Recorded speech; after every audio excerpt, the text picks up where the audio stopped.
আজকে চলে গেছিলাম মায়ের কিছু গয়না কেনার জন্য কলকাতার সবথেকে বিখ্যাত ঠাকুরের গয়নার গলি গড়ানহাটাতে। তোমরা কিভাবে গড়ানহাটায় আসবে সেটা একবার দেখে নাও। বন্ধুরা, প্রথমে তোমাদের আসতে হবে গিরিশ পার্ক মেট্রো স্টেশনে।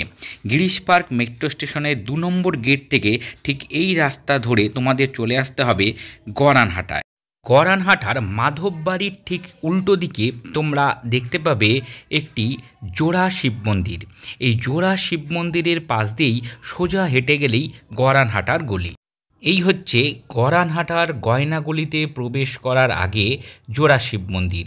এর পাশ দিয়েই তোমাদের হেঁটে গড়ানহাটার গয়নাগলিতে প্রবেশ করতে হবে এবং এই গলিরই দুদিকে তোমরা দেখতে পাবে সারি সারি পসরা নিয়ে দোকানদাররা দাঁড়িয়ে আছে বিভিন্ন ঠাকুরের গয়না সাজিয়ে। তবে দেখলাম শুধুমাত্র ঠাকুরের গয়নায় না, এখানে মহিলাদের প্রয়োজনীয় বিভিন্ন গয়নাগাটিও পাওয়া যায়। বন্ধুরা, তোমরা কলকাতার এই পুরনো গয়নাগুলি গড়ানহাটায় আসতেই পারো তোমাদের প্রয়োজনীয় গয়নাগাটি কেনার জন্য। আমি চলে গেছিলাম আমার মায়ের এই বছরের কিছু নির্দিষ্ট গয়না প্রয়োজন ছিল, সেইগুলো সংগ্রহ করার উদ্দেশ্যে। আর এই দোকানে মনের মতন কিছু গয়না পেয়ে গেলাম, সেগুলোই কিনতে আমি ব্যস্ত হয়ে পড়েছিলাম।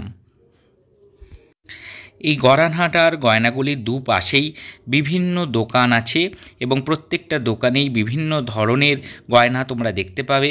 তোমাদের প্রয়োজন অনুযায়ী গয়না তোমরা এখান থেকে সংগ্রহ করে নিতে পারবে। বন্ধুরা, কেমন লাগলো তোমাদের এই ইনফরমেশানটা জানাতে ভুলো না কিন্তু কমেন্ট সেকশানে। আর ভালো লাগলে চ্যানেলটিকে অবশ্যই সাবস্ক্রাইব করে পাশে বেল বাটনটা ক্লিক করে দিও। জয় মা।